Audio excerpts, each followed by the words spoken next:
জুলাই আন্দোলনের স্মরণ সভায় হঠাৎ এক নিহতের মা ভিড়ের মধ্যে জামায়াতের আমিরের দিকে এগিয়ে আসেন।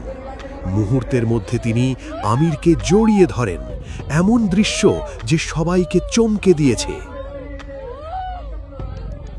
আমির কিছু বুঝে ওঠার আগেই ঘটনার ঝড় শেষ হয়ে গেছে। উপস্থিতরা হেসে চমকে কিছুটা হতবাক, সবাই চোখ ফাঁকি দিতে পারছিল না।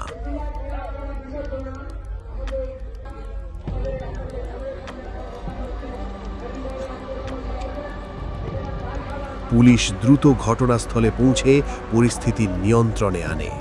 স্থানীয়দের মতে মায়ের রোষ আর আবেগের সংমিশ্রণ পুরো জায়গার পরিবেশকে একদম লাইভ অ্যাকশন সিনেমার মতো বানিয়ে দিয়েছে। Catch the twist.